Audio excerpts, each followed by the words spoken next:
La sala quedó en silencio tras la votación. 100 consejeros, cada uno de una especie estelar diferente, habían dejado su marca en la pizarra hueca.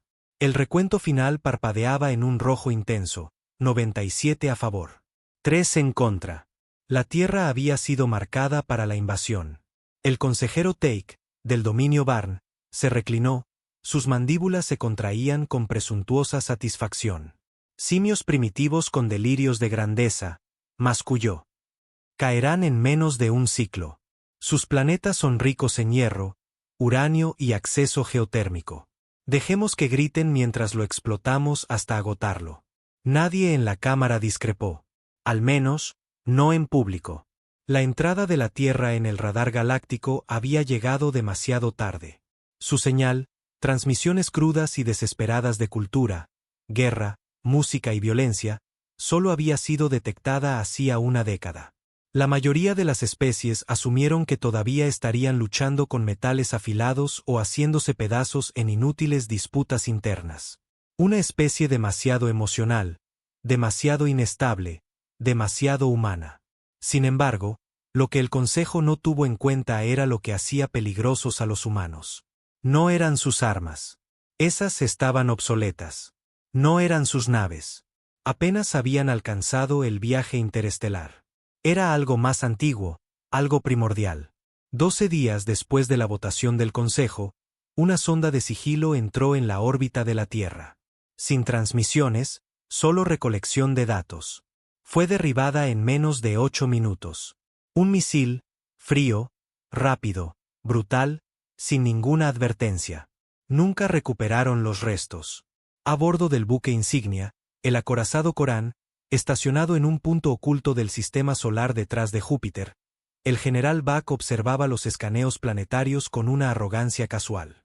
Apenas nos han notado. Nuestro camuflaje se mantiene. Esto será quirúrgico.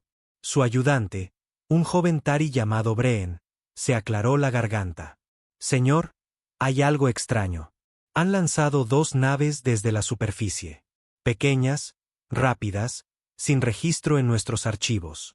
Envía interceptores. Quiero que los capturen, no que los destruyan. Buck, averigüemos qué es lo que la Tierra llama un piloto.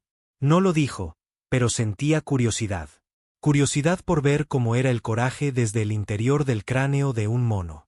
2 horas después, solo regresó un interceptor. Llegó a la deriva. La cabina reventada. El piloto desaparecido. Lo que lo reemplazaba era un único objeto encajado en la consola central de la nave. Algo ajeno, duro y extraño. Una palanqueta. Sin explosivos, sin herramientas de hackeo, solo una pieza sólida, densa y pesada de acero curvado. ¿Es esto una amenaza?, preguntó Breen. Buck no dijo nada, pero por primera vez en su larga carrera, sintió la garganta seca. De vuelta en la Tierra, 2 hombres estaban sentados en un hangar subterráneo y oscuro bajo Colorado. El lugar olía a aceite, a hormigón frío y a pólvora. Uno de ellos, de rostro rudo y con una cicatriz reciente en la sien, encendió un cigarrillo y se inclinó sobre la brillante mesa de mapas. Han rodeado la Luna, un bloqueo naval estático con patrullas orbitales. Creen que estamos acorralados, dijo. El otro hombre no respondió al principio. Estaba ajustando el exotraje de su brazo, una reliquia a medio parchear de vieja tecnología militar mezclada con un toque humano de locura mecánica. ¿Cuál es la jugada, capitán?, preguntó el hombre de la cicatriz. El segundo hombre finalmente habló. Su voz era grave, tranquila, letal. Vamos a subir.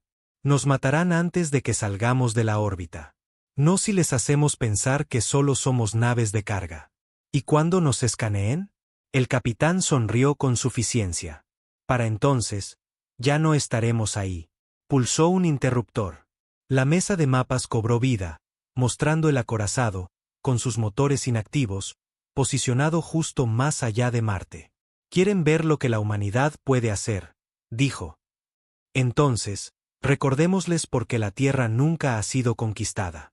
De vuelta en el mundo natal del Consejo, los 3 disidentes, los únicos que habían votado en contra de la invasión, también guardaban silencio. Habían estudiado a los humanos, no a través de sondas o algoritmos, sino a través de la historia, de los registros de guerra, de los diarios de Hiroshima, Verdún, Faluya y Stalingrado. Uno de ellos, un vidente acuático y ciego de las piscinas de Toolari, murmuró: ellos no luchan para ganar. Luchan porque se niegan a perder. Pero nadie lo oyó por encima de la estruendosa aprobación de la conquista, y ya era demasiado tarde. 3 naves ascendieron desde la superficie de la Tierra esa noche. No eran de última generación, ni hermosas, ni siquiera estaban completamente probadas. Eran híbridos, en parte tecnología robada, en parte restos remendados de la corta y furiosa historia de guerra aérea de la Tierra. Una de ellas usaba piezas de motor de un avión comercial desguazado. Las otras 2 tenían sistemas de guía improvisados a partir de sistemas de misiles balísticos desmantelados. No eran perfectas. No necesitaban serlo. Solo necesitaban moverse rápido y hacer mucho ruido al explotar. Dentro de la nave líder, el capitán Ree se ajustó las correas del pecho. Un arma de mano maltrecha colgaba de su muslo. No era un piloto entrenado. Ninguno de ellos lo era. Pero cada hombre en esa cabina había visto combate. Combate real y caótico, no simulaciones. No fueron elegidos por sus habilidades. Fueron elegidos por una razón. Sabían cómo morir con impacto. Remiró la pequeña pantalla que parpadeaba cerca de su rodilla, una transmisión satelital improvisada con redes privadas e infraestructura global reutilizada. Mostraba la formación enemiga en órbita alta. 8 naves, frías e inmóviles como depredadores esperando en la oscuridad, camufladas, pero visibles para los sistemas humanos gracias al reconocimiento de patrones, un algoritmo que la hija adolescente de alguien había programado entre sus deberes de historia y unos fideos ramen. Cruzaremos la primera línea de patrulla y soltaremos los señuelos, murmuró Ree. Luego nos dispersaremos. La nave 2 se desvía hacia Marte. La nave 3 da la vuelta a la Luna. Yo voy directo a la yugular. ¿La yugular es esa cosa grande y fea que se esconde detrás de Marte?, preguntó el hombre en el segundo asiento. Era calvo, tatuado hasta los nudillos y claramente disfrutaba cada segundo del caos que se avecinaba. Esa misma, el acorazado. Si tengo suerte, me acercaré. Si tengo mucha suerte, entraré. ¿Y si no la tienes? Ree esbozó una media sonrisa. Entonces aprenderán cómo se ve un cadáver humano a Mach 20. El otro hombre se rió entre dientes, activó el encendido y la nave comenzó su violento ascenso. Allá arriba, en el espacio, a bordo del acorazado Coritán, las alarmas sonaron antes de que las naves humanas siquiera salieran de la ionosfera. Han vuelto a lanzar, dijo Breen, mirando los puntos rojos parpadeantes que aparecían en la pantalla. 3 esta vez. El general Bach se inclinó hacia adelante, entrecerrando sus ojos rasgados. ¿Del mismo tipo que antes? Construcción similar, fuertemente blindadas pero de trayectoria errática. No viajan en formación. Es extraño. No, es humano, dijo Bach con amargura. Envía a los interceptores, a todos. Sin supervivientes. Y si se eyectan, dispara también a las cápsulas de escape. Señor. ¿Sin prisioneros? No más prisioneros. Por un momento, Breen dudó. Pensó en la palanqueta, en el equipo de interceptores que nunca regresó, en la facilidad con la que la Tierra parecía adaptarse, convertir el caos en estrategia. Luego se giró y dio la orden. Ree observó las naves que se acercaban, figuras oscuras como insectos con ojos brillantes. Tocó la pantalla 2 veces. Señuelos fuera. Los costados de las 3 naves humanas se abrieron, liberando docenas de pequeñas cápsulas metálicas que giraban rápidamente. Cada una diseñada para emitir firmas de calor, imitar patrones de movimiento y confundir los sistemas de puntería automatizados. Los interceptores alienígenas, rápidos pero dependientes de la lógica fría, se movieron hacia las amenazas más probables. 2 de las naves humanas se desviaron. Ree no lo hizo. Pisó el acelerador a fondo. Vamos, cabrones alienígenas, siseó. Dejad que os enseñe a qué huele la venganza. El puente del acorazado se tensó. Uno de ellos viene directo hacia nosotros, anunció Breen, atónito. No está evadiendo, no se está escondiendo. Viene de frente. Idiotas, escupió Buck. Preparen los cañones principales. Apunten a la trayectoria 12.5. Fuego a discreción. Pero el cañón no disparó. En su lugar, los sistemas se apagaron por 6 segundos completos. En la Tierra, un pequeño grupo de operaciones encubiertas escondido en una base de investigación en la Antártida vitoreó. Su virus, disfrazado de un archivo de música descargado de la propia red global de la Tierra, había entrado en el sistema del acorazado a través de una transmisión interceptada apenas 2 días antes. 6 segundos era todo lo que Ree necesitaba. La nave se estremeció violentamente mientras cortaba la energía y lo desviaba todo a los escudos térmicos. El acorazado se cernía ahora frente a él, un gigante flotante de acero silencioso y armadura estratificada. No era solo una nave. Era una fortaleza. Ree apuntó a su flanco inferior. La bahía del hangar, entreabierta, aún sin sellar. No necesitaba permiso para entrar, solo velocidad. Mientras cruzaba los últimos 1000 kilómetros, el fuego enemigo cobró vida. Láseres, pulsos, trampas gravitacionales, todo automatizado, todo letal. Los escudos gimieron, se abrocharon. Un ala se desprendió. El oxígeno siseaba. Pero no se detuvo. En el último segundo, se lanzó desde la cabina en una cápsula de eyección. Más pequeña, más rápida, revestida de explosivos.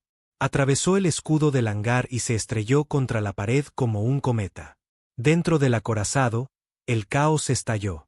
El comando del Consejo no se enteró de la brecha hasta 2 horas después. Para entonces, Ree había hecho lo que nadie creía posible.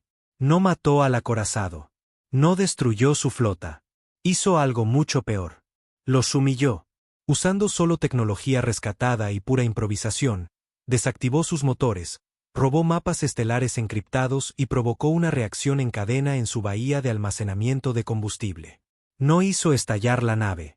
La dejó lisiada y desapareció por una escotilla de esclusa de aire con la mitad de sus núcleos de datos bajo el brazo. Un hombre, un humano, un primate con cinta adhesiva y un deseo de morir. En la Tierra, los líderes mundiales discutían. La ONU era un fantasma de lo que solía ser. Las facciones militares ya no respondían a las naciones. Respondían a los resultados. Y el hombre que ahora acaparaba toda su atención estaba sentado en un almacén en Alaska, sin camisa, magullado y bebiendo whisky. «Ree, ¿los golpeaste?», preguntó uno de los oficiales, inclinándose sobre la mesa, con el sudor corriéndole por el cuello. «No los golpeé. Los avergoncé», dijo Ree, sirviéndose otro vaso. «Vinieron pensando que éramos insectos. Les demostré que somos cucarachas». ¿Cucarachas? Inmortales. Molestas. Y nos reproducimos en la oscuridad. Nadie se rió.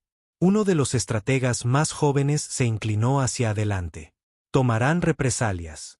Que lo hagan, dijo Ree. Al otro lado de la galaxia, en la estación lunar principal del Consejo, se convocó una reunión. No todos los consejeros asistieron. Algunos estaban muertos. Algunos habían desaparecido después de los primeros ataques de la Tierra. Otros simplemente tenían demasiado miedo para mostrar sus rostros. Los consejeros supervivientes se sentaron en un silencio incrédulo mientras las imágenes se reproducían en bucle. El momento en que Ree entró en el acorazado, su imagen borrosa y frenética, un hombre que no tenía derecho a estar allí. Uno de los consejeros más ancianos golpeó la mesa con la mano. «Le declaramos la guerra a unos bárbaros». El vidente Tari volvió a alzar la vista, sus ojos ciegos brillando débilmente. «No», dijo. «Le declaramos la guerra a los descendientes de cada monstruo que alguna vez hemos temido». Nadie respondió. En el acorazado, Bren caminaba por las ruinas de la bahía de motores inferior. Flotaban cadáveres, algunos quemados, otros congelados. Encontró una pared chamuscada con palabras, grabadas a mano con fuego. «La próxima vez enviaremos a más». Bren tragó saliva. Y por primera vez, entendió el mensaje. No era una amenaza. Era una promesa. De vuelta en la Tierra, Ree abrió los datos encriptados y sonrió. No eran solo mapas estelares. No eran solo ubicaciones de flotas. Era el archivo del Consejo, estrategias de guerra, biología de las especies, puntos débiles, y lo más importante, luchas internas, conflictos civiles, rencores. No eran un frente unido. Eran un imperio de cristal unido por el miedo. Y Ree acababa de encontrar el martillo. El frío dentro del búnker de Alaska era casi un consuelo. Los calentadores habían vuelto a fallar. Nada nuevo. Pero el frío mantenía a la gente alerta. La comodidad se les había quemado meses atrás. La comodidad era una debilidad. Y ahora mismo, la debilidad hacía que te borraran del mapa. Ree se sentó frente a 3 monitores oxidados, unidos con alambre de cobre y restos de pantallas de teléfonos. Sus dedos se movían rápido, tecleando con el tipo de precisión nacida no del entrenamiento, sino de la desesperación, de la obsesión. Cada tecla que pulsaba abría otra capa de los datos robados del Consejo. Fragmentos, nombres, coordenadas, especies con fracturas internas y odios antiguos pegados con cinta adhesiva bajo la ilusión de un orden galáctico. Sonrió con suficiencia. No son una coalición, murmuró. Son un montón de enemigos fingiendo que no se odian. Detrás de él, entró el comandante Briggs, mayor, delgado, con una cojera en la pierna derecha por una incursión fallida en Yakarta. Masticaba palillos como si fueran cigarrillos, siempre haciéndolos chasquear entre los dientes cuando estaba estresado. Estaba chasqueando ahora. Entonces, ¿cuál es nuestro ángulo?, preguntó Briggs. Ree se reclinó. Dejamos de pensar como defensores. Eso es lo que esperan. Que nos quedemos aquí abajo, escondidos en búnkeres, buscando aire e información a duras penas. Le damos la vuelta al juego. Briggs se cruzó de brazos. ¿Te refieres a atacarlos? Me refiero a romperlos. No solo una nave, no una incursión. Fracturamos su alianza por completo. ¿Cómo? Ree se giró hacia la tercera pantalla. Se cargó el perfil de una especie. Los Oran, criaturas altas, depredadoras, parecidas a lagartos, con una profunda cultura del honor y una enemistad a muerte con los Narl, sus rivales acuáticos y más sofisticados. Habían luchado durante siglos antes de que el Consejo forzara un alto el fuego. Según los registros, el alto el fuego estaba a un voto del Consejo de colapsar. Ree sonrió. Les damos una razón para empezar de nuevo. A 6000 años luz de distancia, la Cámara de Guerra del Consejo estaba bajo confinamiento. No por seguridad, por vergüenza. La noticia se había extendido más rápido que cualquier transmisión oficial. Un único humano había abordado un acorazado del Consejo, lo había inutilizado y se había marchado con sus archivos de inteligencia militar. La mitad de los sistemas exteriores ya habían comenzado a cuestionar la fuerza del Consejo. Las rutas comerciales estaban siendo desafiadas. Piratas inspirados en los humanos, habían empezado a usar palanquetas y tácticas de guerrilla en incursiones en el espacio profundo. La moral se desmoronaba. Take, del dominio Barn, que una vez se había reído de la sola idea de la resistencia de la Tierra, ahora hervía de rabia a puerta cerrada.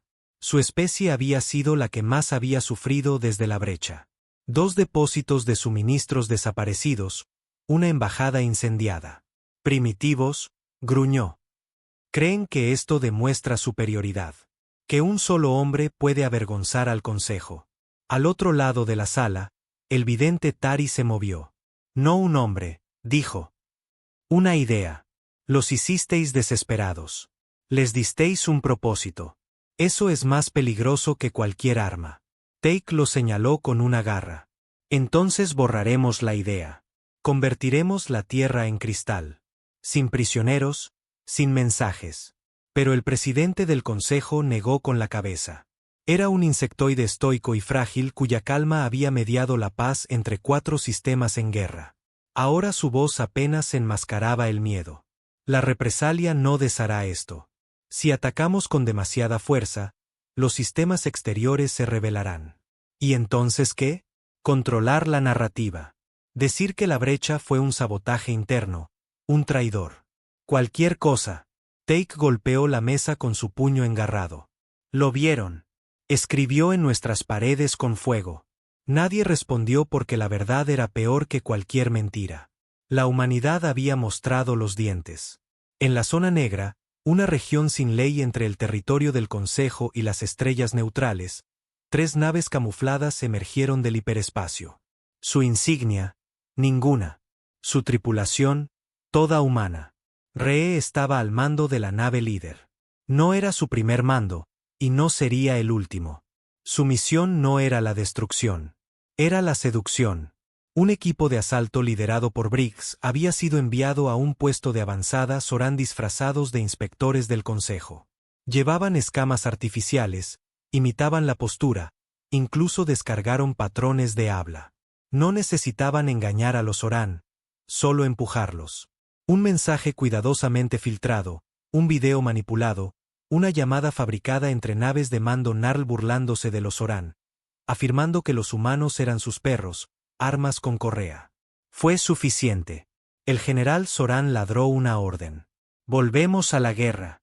Quemad a esos peces. Y así, la primera grieta en la armadura del Consejo se abrió de par en par. Para cuando el comando del Consejo se enteró del asalto Zoran a los puestos de avanzada Narl, ya era demasiado tarde. Flotas enteras se volvieron unas contra otras. Cada intento de negociación se disolvió bajo acusaciones y represalias. La guerra que Ree quería había comenzado, y la Tierra no había disparado un solo tiro. De vuelta en el centro de mando subterráneo, Briggs se inclinó sobre la mesa, observando el caos desarrollarse en 20 pantallas diferentes.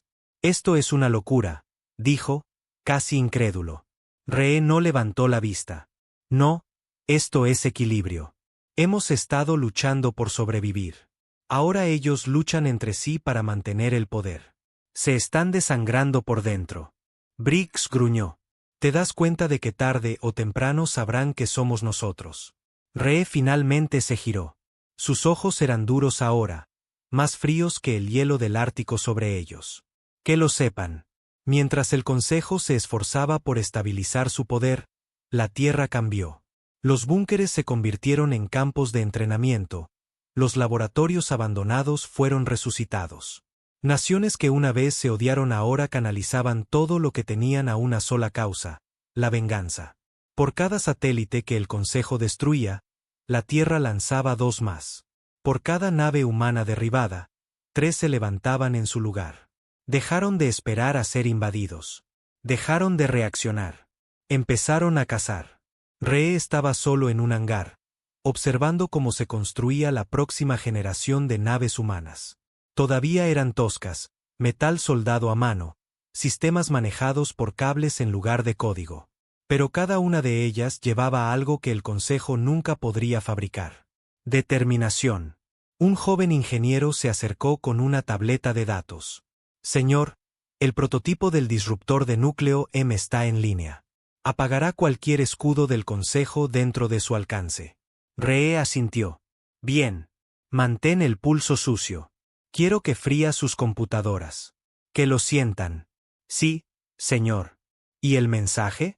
El ingeniero dudó. ¿Está seguro de que quiere que se transmita antes de cada ataque?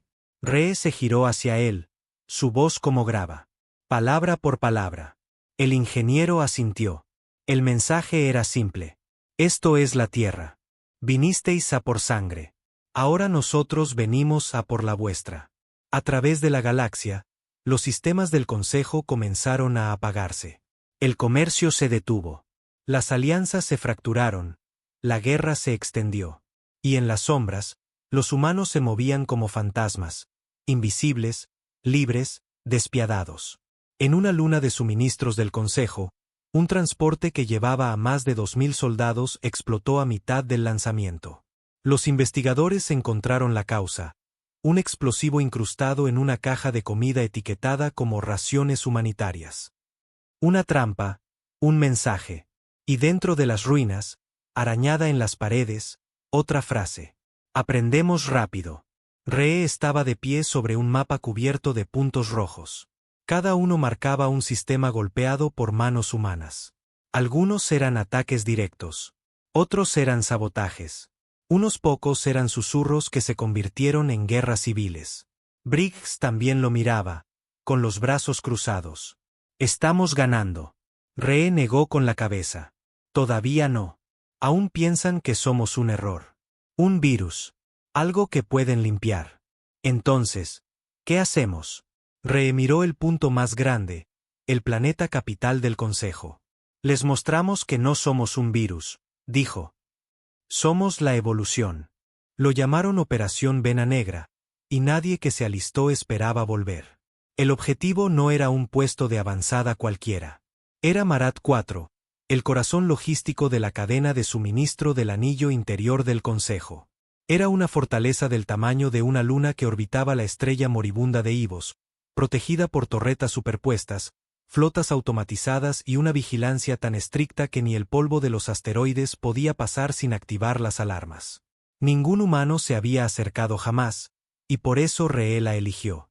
Miraba la representación 3D en la mesa de guerra, sus detalles extraídos de esquemas robados y meses de filtraciones de señales profundas. El Consejo la creía intocable, el tipo de arrogancia construida a lo largo de siglos de dominio. Tomamos esto, dijo Ree, señalando el corazón brillante de la estación, y enviamos un mensaje a todos los sistemas de que su seguridad es una ilusión.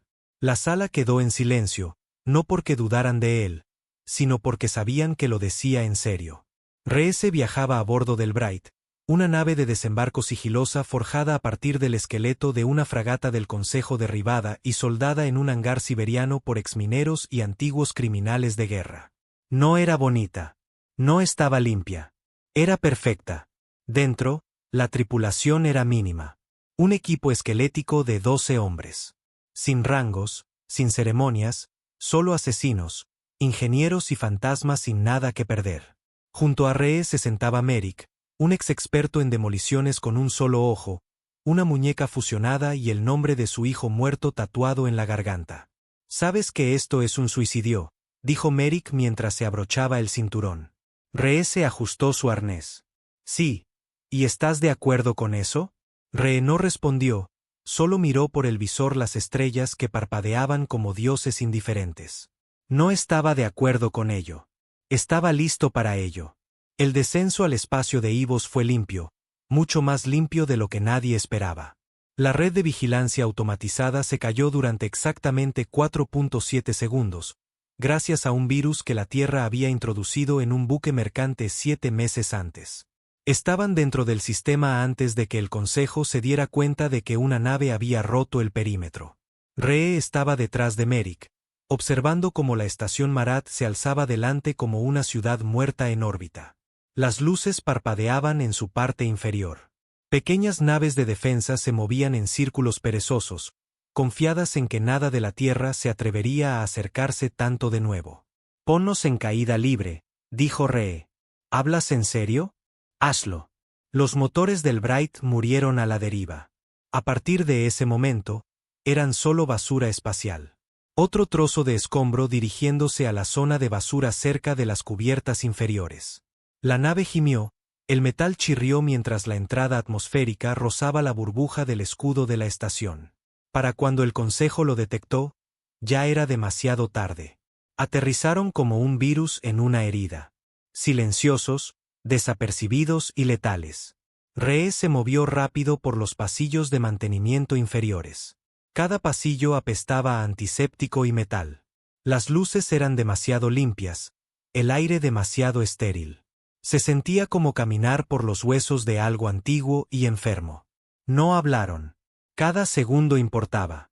El objetivo era claro: plantar el rompenúcleos, un P mezclado con el virus de corrupción diseñado por la Tierra, y paralizar la estación Marat desde dentro. Pero al llegar a la cámara central, las alarmas sonaron. Los habían visto. Una patrulla del Consejo dobló la esquina, con las armas en alto, la boca abierta para gritar una advertencia, y Merrick derribó a 2 de ellos con balas caseras antes de que parpadearan. Uno de los soldados disparó, alcanzando a Ree en el costado. Cayó, con un dolor rugiendo en sus costillas, pero rodó y devolvió el fuego. El disparo alcanzó al último alienígena en la garganta. Cayó al suelo, se estremeció una vez y quedó inmóvil. Merrick levantó a Ree. ¿Estás bien? Ree tosió sangre y asintió. Aún no estoy muerto. Siguieron adelante, arrastrando el dispositivo hacia la cámara del reactor. Pesaba casi 100 kilos. Tecnología en bruto, apenas estable, unida por soldaduras, cables y venganza. De vuelta en la Tierra, el comando observaba la señal parpadear. «Están dentro», susurró alguien. Otro asintió. La mitad de las comunicaciones de la estación están caídas. Están en apuros. Y en la sala de guerra bajo los glaciares muertos de Islandia, comenzó una cuenta atrás. Si el rompenúcleos detonaba dentro del núcleo de la estación, el pulso no solo inutilizaría a Marat. Enviaría una onda expansiva a través de satélites, flotas y puestos de retransmisión, mostrando a cada especie de la galaxia una simple verdad: el Consejo sangraba. Dentro de la cámara del núcleo, las luces parpadeaban. Ree y Merrick dejaron caer el rompenúcleos junto a la columna de control. ¿Temporizador o remoto?, preguntó Merrick. Ree dudó. Miró la lectura, luego el visor agrietado que mostraba las estrellas parpadeando detrás del escudo de seguridad. Temporizador. Dame 20 minutos. No vas a volver, ¿verdad? Ree se encogió de hombros. Creen que no nos sacrificamos, que no nos comprometemos. ¿Estás seguro de que quieres convertirte en el mito? Ree se giró. No. Quiero ser el error del que nunca se recuperen. El resto del equipo se exfiltró a través del túnel de alcantarillado excavado en el sistema de residuos de la estación. No fue bonito. No fue seguro. Pero salieron. Ree se quedó atrás. Cojeó por la estación, sangrando y roto, pero erguido. Entró en la cámara de mando central y activó el intercomunicador de emergencia. En todo Marat 4 y a través de su red de enlace, un rostro humano apareció en todas las pantallas. Ree, con cicatrices, sangrando, sonriendo. «Esto es la Tierra», dijo, su voz baja y clara. «Votasteis por invadir. Pensasteis que éramos débiles. Pensasteis que nos arrastraríamos. Levantó el detonador. Os equivocasteis». Luego la pantalla se volvió negra. La explosión no fue llamativa. Fue fea, cruda, corrupta, primordial. El rompenúcleos no solo detonó. Consumió. Corroyó los circuitos de Marat 4 como ácido, derritió sus defensas, desbarató sus comunicaciones. Cada nave en un radio de 5.000 kilómetros se apagó. La señal de la Tierra, el mensaje, cabalgó la onda de choque a través de las estrellas. No somos vuestros. No somos presas. Somos el futuro. El comando del Consejo se sumió en el pánico. Las rutas de suministro murieron. Los refuerzos se estancaron. Flotas atrapadas en el espacio profundo sin guía, sin combustible, sin idea de lo que acababa de suceder. Y en su silencio, el miedo comenzó a susurrar. Esto es lo que hacen los humanos. No libran guerras. Las terminan. 3 días después, el cuerpo de Ree fue recuperado por un pequeño dron carroñero. El Consejo nunca lo consiguió. Los humanos sí. Y cuando lo enterraron, no hubo funeral de Estado, ni banderas, ni canciones. Solo tierra y una lápida tallada con sus propias palabras. No luchamos para ganar. Luchamos porque nos negamos a perder. En las semanas siguientes, la Tierra no solo ganó terreno, ganó seguidores. Pequeños planetas bajo la opresión del Consejo comenzaron a rebelarse. Tripulaciones de mercenarios desertaron. Capitanes de suministros del Consejo desaparecieron, uniéndose a la resistencia o esfumándose con las ofertas de libertad de la Tierra. Marat 4 nunca fue reconstruida. Se convirtió en un símbolo, una estación fantasma, una tumba. Y cada vez que el Consejo contaba la historia, el nombre que más temían no era el de una especie. Era el de un hombre. Pensaron que terminaría con Ree. El error del Consejo no fue subestimarlo.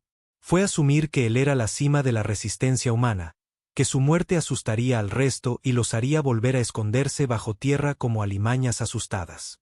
Pero lo que no entendieron fue en que se convirtió Ree. No en un soldado, en un modelo a seguir. En las zonas fracturadas de la Tierra, desde las ruinas de París hasta las cúpulas de hierro de lo que solía ser Pekín, Su mensaje fue más que recordado. Fue repetido. Quemado en las espaldas de las chaquetas de bombardero, escrito en las carcasas de los misiles, tallado en los cascos. Luchamos porque nos negamos a perder. El comandante Briggs estaba en el borde de la plataforma de lanzamiento del sitio 9, mirando la tormenta arremolinada que había engullido los campos de hielo del norte. Su pierna derecha le dolía con el frío. La herida de Yakarta siempre lo hacía con el mal tiempo. Había enterrado a RS con sus propias manos, cavó el hoyo con una pala oxidada, solo, porque nadie más tuvo las agallas de verlo bajo tierra. Y ahora, 2 semanas después de la detonación de Marat, había recibido los datos por los que Ree murió para entregarlos. Los leyó 2 veces, luego una más, y entró en la cámara de mando y dijo solo una cosa: preparen todas las naves que tenemos. La represalia del Consejo no llegó como un único ataque. Llegó como una masacre, no en el campo de batalla, sino desde la órbita. Eligieron 5 ciudades humanas, 5 centros de resistencia, y las cristalizaron. Sin demandas, sin discursos, sin advertencias. Solo silencio. Luego, fuego. Desde el espacio, sus naves se cernían, lanzando detonadores térmicos e incendiarios bioreactivos diseñados para cocinar todo lo que había debajo. Los océanos hirvieron, los edificios se derritieron, los niños se vaporizaron antes de poder gritar. Borraron más de 200 millones de vidas en una noche. Cuando las transmisiones llegaron al comando central de la Tierra, nadie habló durante casi 20 minutos. Ni siquiera Briggs. Solo vio las imágenes una y otra vez, hasta que apretó la mandíbula con tanta fuerza que sus dientes crujieron. Luego se giró, escupió sangre en un trapo y dijo: envíen el mensaje. El mensaje era simple. Cada mundo del Consejo con una red de defensa vinculada a la red de Marat, que eran casi todos, comenzó a recibir una oleada de datos. No un virus, un video. Sin filtrar, crudo.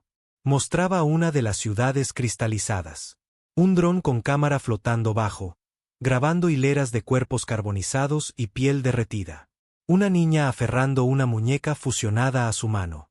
El esqueleto de un padre acurrucado sobre el de un hijo. Luego cortaba a Briggs. No gritaba. No lloraba.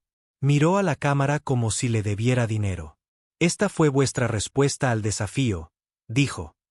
Os dimos la oportunidad de retiraros, de reconsiderar. Respondisteis con fuego.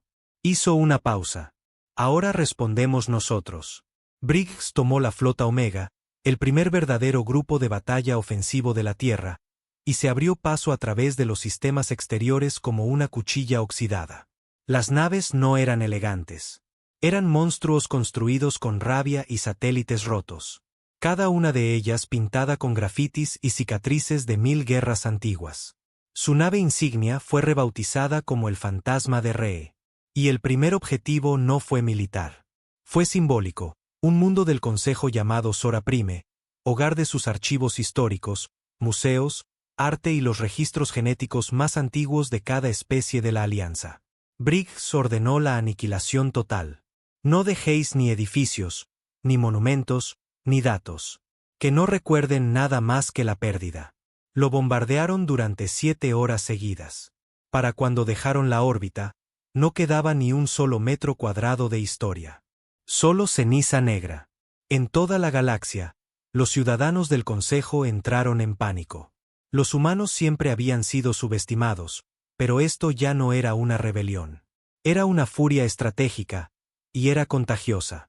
Otros planetas, previamente atados por el miedo al Consejo, comenzaron a amotinarse, no a favor de la Tierra, sino en contra de sus propios gobernantes. Si ellos pueden sangrar, dijo un manifestante en una transmisión en vivo, entonces no somos esclavos. El Consejo se reagrupó. Desplegaron el protocolo de purga, una táctica militar prohibida usada solo una vez en la historia. Un arma biológica llamada Sirix 9, aerotransportada, invisible, diseñada para atacar específicamente el ADN humano y matar en 90 segundos tras la exposición. La lanzaron en la atmósfera superior de la Tierra sobre el hemisferio sur. 5 naves de guerra, 5 cargas útiles. Pero algo pasó. Nadie murió. Ni alarmas, ni enfermedades, ni gritos. Las naves que lanzaron el arma fueron emboscadas en plena retirada por cazas camuflados que ni siquiera detectaron hasta después del impacto. 4 de las 5 fueron destruidas. La quinta fue secuestrada y dio media vuelta, estrellándose contra una estación de escucha del Consejo en una luna lejana, borrándola del sistema. Lo que el Consejo no sabía era que la Tierra ya había interceptado las especificaciones del arma semanas antes. El botín de datos de Ree de Marat 4 lo tenía todo. Y en lugar de temerla, la Tierra hizo ingeniería inversa del virus. Lo reconstruyeron, lo rediseñaron y lo recargaron. Ahora podía atacar a cualquier especie no humana. La Tierra lo llamó putrefacción susurrante. Y no lo usaron como una bomba. Lo introdujeron en los sistemas de filtración de agua del Consejo en una docena de estaciones usando naves mercantes e ingenieros sobornados. Las muertes fueron lentas, silenciosas. Para cuando el comando del Consejo supo lo que estaba pasando, decenas de miles ya se estaban pudriendo por dentro. Briggs estaba de pie en la oscura sala de guerra de vuelta en la Tierra. La mitad de la habitación estaba chamuscada por una incursión anterior, paredes agrietadas, cables colgando. No le importaba. No necesitaba comodidad. Solo resultados. Un joven técnico entró temblando. Comandante, un informe dice que las colonias civiles del Consejo están empezando a abandonar sus puestos. Los refugiados están inundando los sistemas fronterizos. Algunos dicen que quieren rendirse. Briggs ni siquiera levantó la vista. ¿Sangran? El técnico parpadeó. ¿Qué? Briggs se giró. ¿Sangran? El chico asintió. Briggs lo miró fríamente. Entonces aún no han terminado de pagar. A través de las estrellas, una palabra comenzó a extenderse. No en las lenguas del Consejo, no en los dialectos de la Tierra. Una nueva palabra grabada a fuego en las lenguas de contrabandistas, piratas, desertores, soldados, esclavos. Risborn. Significaba rabia. Significaba retribución. Significaba a alguien que no solo luchaba, sino que hacía sangrar a las estrellas. Se convirtió en una religión para algunos, para otros en una advertencia, y para el Consejo en una maldición. A estas alturas, las flotas del Consejo habían pasado de la ofensiva a la reactiva. No podían predecir dónde atacaría la Tierra a continuación. Células guerrilleras aparecían en sistemas que creían seguros. Sus propios soldados se negaban a obedecer órdenes, aterrorizados de ser destinados a sectores objetivo de la Tierra. El presidente del Consejo, el mismo que había votado tranquilamente por invadir la Tierra un año antes, ahora se sentaba en una bóveda de pánico reforzada, enterrada bajo un planeta fundido, su armadura una vez plateada ahora opaca por el miedo. No se suponía que esto sucediera, masculló. No escuchaste, dijo su guardia. Provocaste al simio. No, susurró el presidente, con los ojos atormentados. Provocamos a algo peor. El Consejo nunca había pedido la paz en toda su historia. Ni una sola vez. Ni cuando dos especies miembro lucharon hasta la extinción. Ni cuando la plaga Niari devoró 9 sistemas. Ni siquiera cuando un levantamiento de IA borró la mitad de sus archivos centrales. Pero ahora suplicaban. El mensaje llegó a través de una transmisión parpadeante y ahogada por la estática, enrutada a través de 12 satélites de retransmisión, 3 servidores encriptados y un buque comercial que cooperó a regañadientes. El comandante Briggs lo escuchó en silencio. La voz del presidente del Consejo era hueca, quebradiza y empapada de pánico. Reconocemos las recientes tragedias. Reconocemos la fuerza de la Tierra. Ofrecemos términos. Alto el fuego inmediato.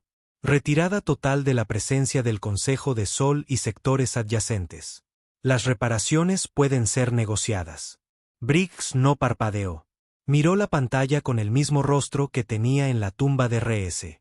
La misma mandíbula apretada, los mismos ojos muertos. Luego se estiró y cortó la transmisión a mitad de la frase. No estoy interesado en términos, dijo fríamente. Un teniente se movió incómodo a su lado. Señor, tienen miedo. Bien. Están ofreciendo retirarse. No les corresponde a ellos decidir cuándo termina esto. Briggs se giró hacia la sala llena de comandantes endurecidos, exmercenarios, científicos convertidos en ingenieros de armas, exiliados y fantasmas. ¿Creéis que cristalizar nuestras ciudades merece un alto el fuego? Nadie habló. Nos llamaron una enfermedad, un error. Querían nuestros recursos, nuestros hijos, nuestro futuro. Se inclinó hacia adelante. No tienen derecho a rendirse. Todavía no. No hasta que cada uno de ellos sienta lo que nosotros sentimos cuando el cielo ardió en rojo y el suelo se tragó a nuestra gente. Tomó su decisión esa misma noche. Lideraría la primera represalia planetaria de la Tierra. No una estación, no un astillero, no un puesto de avanzada. Un mundo natal. El objetivo elegido fue Haton, un exuberante planeta azul y verde en el corazón del espacio del Consejo, mundo natal de la especie de Tari, una de las voces más antiguas e influyentes del Consejo. Sus representantes fueron los que primero propusieron la invasión de la Tierra. Briggs quería que pagaran, no solo con sangre, sino con su legado. Atacaremos primero sus bóvedas culturales, ordenó. Quemaremos sus templos, arrasaremos sus archivos, convertiremos su arte en cenizas. Haremos que sientan cómo desaparece la historia. La flota de la Tierra no era masiva, pero era implacable. Cada nave era un ataúd flotante de acero y rencor. Cada capitán, un hombre que lo había perdido todo. Emergieron del subespacio sobre Haton, como sombras de una pesadilla. Sin advertencia, sin diplomacia, solo fuego. Las defensas aéreas de Tari se activaron pero flaquearon en minutos. No estaban acostumbrados a invasiones terrestres. No estaban acostumbrados a luchar contra enemigos que no querían hablar. La nave insignia de Briggs, el fantasma de Re, lideró la carga. No desplegaron tropas. Lanzaron lágrimas. La nueva bomba orbital de la Tierra, apodada así por las largas estelas de humo que dejaban al caer. Cada una golpeó con la furia de un dios traicionado. Los templos cayeron. Las universidades se derrumbaron. Estatuas que habían estado en pie durante 1000 años se hicieron añicos en un instante. Y en el cielo, flotando justo sobre la atmósfera, la Tierra transmitía un mensaje en bucle en una docena de idiomas. Queríais nuestro silencio. Ahora escuchad el sonido de vuestro legado ardiendo. En la fortaleza central del Consejo, se celebró una reunión de pánico. Ya no hablaban en tonos diplomáticos. Gritaban. Están destruyendo Haton, nuestra capital. Han superado todos los corredores de defensa conocidos. ¿Cómo? ¿Dónde están nuestros refuerzos? Pero los refuerzos no llegaban. El Consejo había perdido demasiadas rutas de suministro. Demasiadas naves habían desertado. El virus que la Tierra había desatado, putrefacción susurrante, todavía desgarraba su red de comunicaciones. Estaban aislados y, peor aún, tenían miedo. El presidente, ahora pálido y envejecido, se sentó en silencio mientras el caos explotaba a su alrededor. No le quedaban órdenes que dar, ni aliados en los que confiar, porque la Tierra había hecho lo único que ningún enemigo había hecho jamás. Había vuelto a la galaxia en su contra. De vuelta en Haton, Briggs estaba de pie entre las cenizas de lo que una vez fue el alto templo de Varun. El edificio había tenido 10 pisos de altura, tallado en cristal viviente, brillando con luz interna. Ahora era escombros y escoria fundida. Se agachó junto a los restos agrietados de una escultura de Tari, medio derretida, su rostro una vez sereno ahora retorcido en agonía. Recogió un fragmento, lo giró en su mano enguantada. Detrás de él, uno de los soldados más jóvenes se acercó. Señor, se han retirado. No hay más resistencia. Briggs se levantó lentamente. Reúnan a los supervivientes. El soldado parpadeó. Órdenes. Señor, pónganlos frente a una transmisión. Hagan que vean lo que sucede a continuación. El soldado vaciló. Y entonces Briggs se giró. Su rostro era de piedra. Sin tumbas, sin piedad, sin futuro. La transmisión se emitió en vivo a través de cada estación de retransmisión vinculada al Consejo que sobrevivía. Mostraba a los civiles capturados de Haton, acurrucados, temblando, obligados a ver cómo las máquinas de la Tierra arrasaban todo a su alrededor. Mostraba a Briggs de pie en el corazón de sus ruinas, hablando con calma. Este es el precio de la arrogancia. Este es el coste del genocidio. Queríais nuestros recursos. Queríais nuestra rendición. Se acercó más a la cámara, su voz bajó de tono. Ahora nos daréis vuestro miedo. Hizo clic en un control remoto detrás de él. La última torre del archivo, su sala de los recuerdos, se retorció y explotó, haciendo llover fragmentos de datos y gritos. La transmisión se cortó. En los días siguientes, 10 sistemas más desertaron del Consejo. Algunos por miedo, otros por culpa, todos por respeto. Y la Tierra. La Tierra no se detuvo. No hicieron una pausa para regodearse o negociar. Simplemente siguieron adelante, uno por uno, apuntando no a ejércitos, sino a ideas, centros de cultura, historia, identidad. Porque la Tierra no quería la paz. Ya no. Querían que el Consejo olvidara quiénes eran. En un oscuro búnker de guerra en la Tierra, Briggs se sentó con un cuaderno gastado. Lo hojeó, página tras página de nombres, niños, maestros, amigos desaparecidos en la cristalización. Añadió uno más a la lista, Hatton borrado. No sonrió. No suspiró. Solo cerró el libro, lo dejó y miró el mapa. Cientos de sistemas aún leales al Consejo. Señaló el siguiente. Carbos. Carbos era apenas ceniza cuando se firmó la orden. El mundo una vez próspero había sido reducido a un páramo rojo, sus océanos evaporados por 3 ataques orbitales coordinados. Cada uno orquestado por el software de precisión de la Tierra, que interfería con los satélites, creado artesanalmente por un equipo de ex-hackers e ingenieros de IA caídos en desgracia que ya no creían en las leyes. El comandante Briggs no observó la destrucción. No lo necesitaba.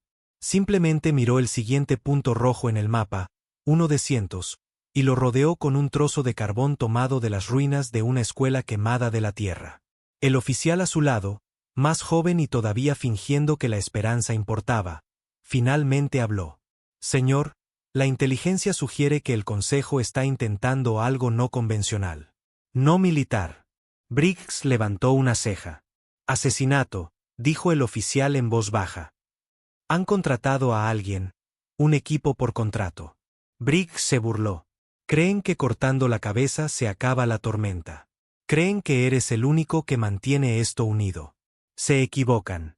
En las ruinas desmoronadas de la División de Seguridad Interna del Consejo, se reunió un equipo secreto. 4 seres. Ninguno de ellos ciudadano. Todos ellos fantasmas. El Consejo los llamaba Unidad Cero porque, oficialmente, nunca habían existido. Mercenarios, cazarrecompensas y experimentos fallidos sacados de los archivos negros de guerras olvidadas.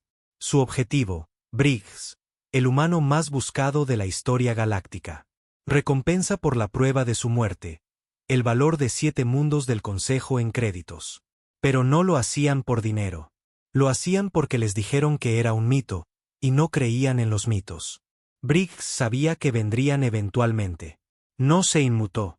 Trasladó su mando a un pecio orbital fuera de servicio llamado Esquírabe, una estación minera olvidada que orbitaba la carcasa ennegrecida del primer ascensor espacial de la Tierra. Un lugar tan irradiado que incluso los drones del Consejo lo evitaban. La trampa perfecta. No puso guardias, no emitió alertas.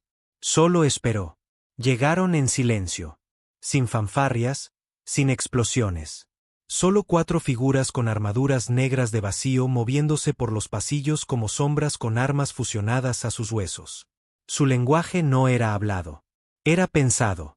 El primero, una criatura serpentina llamada SYR, se movía por los conductos, su piel cambiando de color para coincidir con el metal. El segundo, un bruto descomunal criado para la guerra, conocido solo como la Fauce, llevaba un martillo de gravedad tan denso que doblaba el aire. El tercero, un telépata cibernético llamado Driss, podía freír sinapsis con un parpadeo. Y el cuarto, nadie lo sabía, solo lo llamaban nulo. Sin firma de calor, sin voz, sin rostro, solo muerte. Briggs estaba sentado en el centro de la estación, solo, iluminado por una única bombilla parpadeante. No sostenía un arma, solo un vaso de nieve derretida y una tableta de datos. El primero en entrar fue Driss. Parpadeó. Briggs no se movió. Asesino de pensamientos, ¿verdad? Dijo Briggs con calma. Envía ondas de choque eléctricas a través del lóbulo frontal. Se siente como un derrame cerebral y un ataque al corazón juntos. Driss parpadeó de nuevo. No pasó nada. Briggs sonrió. Lo estás intentando. Puedo sentirlo. El caso es que me reconfiguraron el córtex hace 2 años. Mi cerebro ya no está donde crees que está. Sacó un pequeño gatillo de debajo de la silla. La habitación se inundó con un pulso de alta frecuencia. Los ojos de Driss explotaron. Se derrumbó, gritando sangre. Briggs no parpadeó. SYR intentó colarse por el conducto de arriba. En el segundo en que descendió, el conducto colapsó. Le aplastó la columna vertebral. Dientes de metal. Briggs había soldado chatarra afilada dentro del conducto de ventilación horas antes. No le disparó, solo la vio desangrarse mientras se arrastraba por el suelo. La fauce llegó al final, cargando por el pasillo, las paredes temblando, rugiendo, blandiendo el martillo de gravedad como si el planeta le debiera sangre.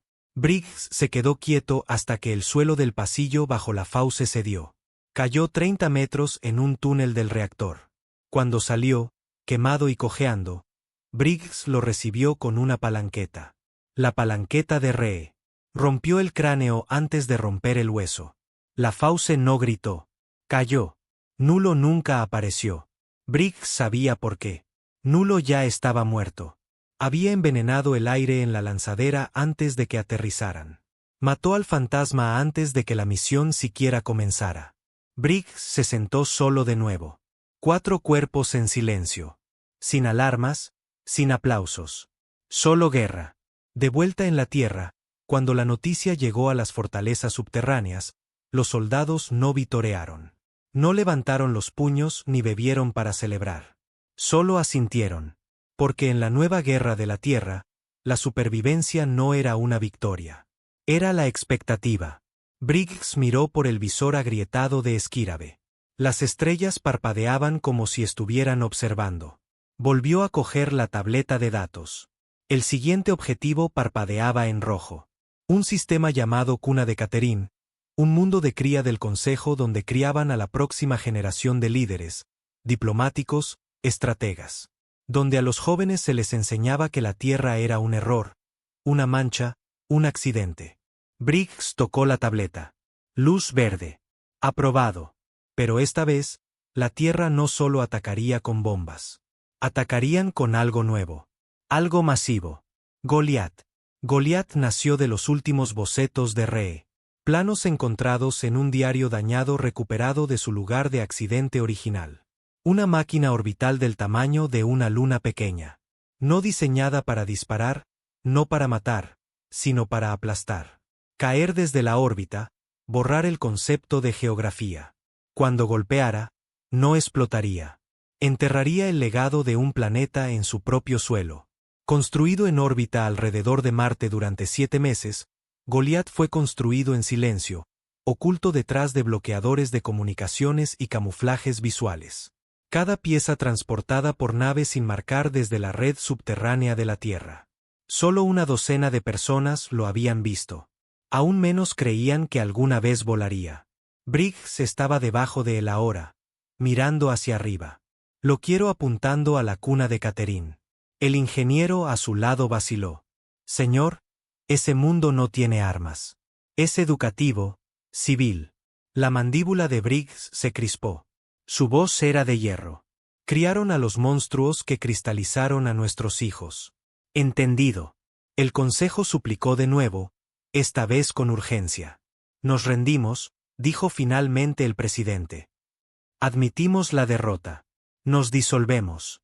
Ofrecemos acceso a nuestros archivos, a todos los territorios. Solo por favor. Briggs respondió con un único mensaje. Deberíais haberlo hecho antes de que enterráramos a Ree. Goliat cayó 3 días después. Entró en la atmósfera de Caterín como un dios sin rostro. No explotó. No irradió. Simplemente aterrizó con el peso del dolor de la tierra detrás. El impacto se registró como un evento de extinción planetaria. Sin supervivientes. Sin señal. Sin piedad. De vuelta en Esquírave, Briggs actualizó el mapa. Otro punto. Otra tumba. Lo miró durante mucho tiempo y luego susurró. Finalmente lo entienden. El día que el consejo se disolvió oficialmente, no hubo ceremonia, ni transmisión de despedida, ni orgulloso discurso final. Solo un aviso parpadeante enviado a través de cada relé de comunicaciones superviviente. El Consejo Galáctico cesa por la presente todas sus operaciones indefinidamente.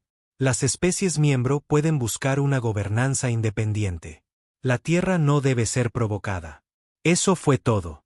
El órgano de gobierno de la galaxia, indiscutible durante más de 3 milenios, se plegó en un solo párrafo, puesto de rodillas no por números superiores, no por tecnología avanzada, sino por la voluntad pura e innegable de un planeta que una vez votaron por extinguir. La Tierra había ganado. La guerra había terminado. Pero nadie en la Tierra sonrió. Ni champán, ni desfiles, ni celebración global. Porque la Tierra no había sobrevivido. Había cambiado. Briggs estaba solo en la cámara de control de Esquírave, mirando el mapa por última vez. La mayoría de los puntos habían desaparecido, desvanecidos, quemados. Algunos todavía estaban en rojo, activos, peligrosos. Pero no eran el Consejo. Eran fragmentos, sistemas rotos, señores de la guerra dispersos, bandas de piratas tratando de forjar imperios con lo que la Tierra había dejado atrás. Apagó el mapa. No quedaba nadie contra quien luchar. Solo el silencio de la victoria. De vuelta en la Tierra, los cielos eran grises. Las ciudades, lo que quedaba de ellas, se estaban reconstruyendo lentamente. Pero nadie lo llamaba paz. No lo llamas paz cuando los niños todavía tosen cenizas. No lo llamas paz cuando los océanos brillan por la radiación. No lo llamas paz cuando todavía puedes oír el suelo de cristal crujir bajo tus botas. La tumba de RS en la tundra de Alaska estaba intacta. Incluso ahora, los soldados venían cada semana no para llorar, no para hablar. Solo para estar de pie, para recordar. No lo que él hizo, sino en lo que tuvieron que convertirse por ello. Briggs no regresó a la Tierra. Se quedó en órbita, sumando anclado a los restos de la guerra. No sonreía, no hablaba mucho. Solo observaba. Porque la guerra cambia a un hombre, y ganarla lo cambia para peor. 7 semanas después de la caída del Consejo, las especies supervivientes comenzaron a contactar una por una. No con demandas o amenazas, sino con disculpas, con ofertas, con miedo. Llamaban a la Tierra el Sol Negro, una fuerza demasiado pesada para orbitarla, demasiado peligrosa para ignorarla. Y así doblaron la rodilla. Mundo tras mundo, planeta tras planeta, no porque creyeran en la visión de la Tierra, sino porque estaban aterrorizados de lo que la Tierra podría hacer sin una. La primera propuesta para un nuevo orden vino de la propia facción del norte de la Tierra, exestrategas militares que habían trabajado junto a Re, ahora hambrientos de estructura. Una sola ley, la llamaron. Un nuevo código. No de paz, sino de control. Lo llamaron el Pacto de Ceniza. Bajo él, la Tierra ya no conquistaría, pero la Tierra tampoco sería cuestionada de nuevo. Si un sistema se resistía, se le recordaría. Suavemente, y luego violentamente. Briggs no escribió el Pacto de Ceniza. Ni siquiera lo leyó. Simplemente lo aprobó. Porque al final, la guerra se había comido algo dentro de él, algo vital, algo humano. Había visto mundos arder, visto a hombres buenos volverse salvajes, visto a niños convertirse en armas. Y ahora veía cómo la galaxia convertía en dioses a la misma especie que una vez quisieron borrar. Ya no había un nosotros y un ellos. Ni rebeldes, ni consejo. Solo la Tierra y todo lo que la Tierra poseía. La primera rebelión llegó 6 meses después. Una colonia fronteriza en las profundidades de las ruinas del antiguo espacio del Consejo. Menor, pobre, desesperada. Se negaron a pagar tributo. Se negaron a izar la nueva bandera de la Tierra. Dijeron que no creían las historias. Dijeron que la Tierra era mortal. Briggs no envió un ejército.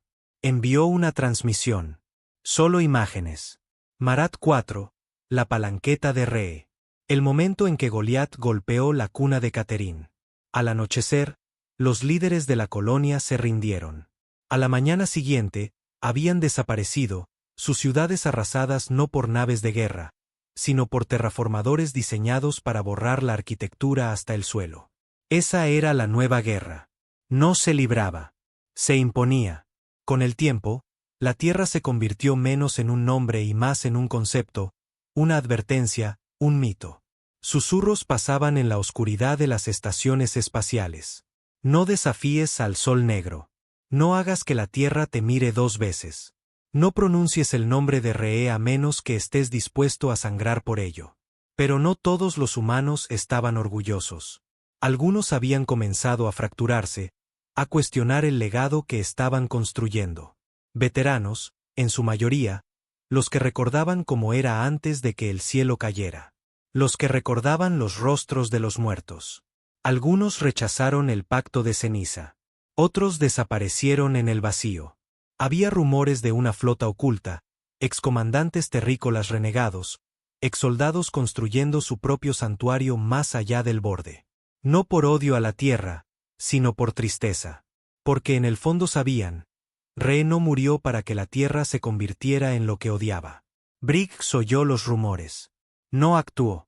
Solo observó.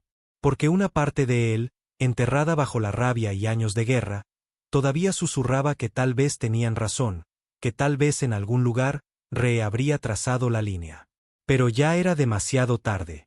La guerra se había convertido en un sistema y la Tierra era el arquitecto. En el 10º aniversario de la votación para invadir la Tierra, se inauguró un monumento. No por humanos, por alienígenas. Un mundo destrozado llamado Dan 6, una vez un títere del Consejo, ahora un aliado de la Tierra, lo erigió en el pico más alto de su capital. Sin nombres, sin banderas, solo una única piedra negra con una frase tallada en ella. Votasteis por destruirnos. Nosotros votamos por convertirnos en algo peor. Briggs nunca lo visitó.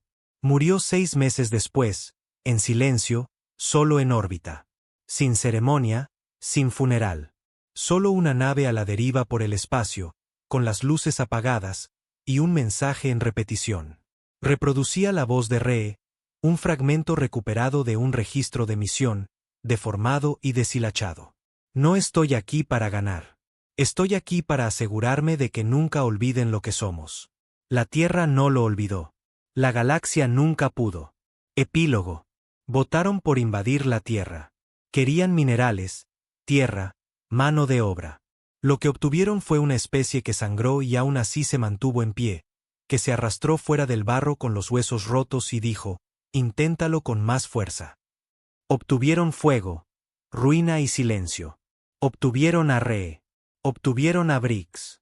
Obtuvieron un cementerio de leyendas y un futuro escrito en cenizas.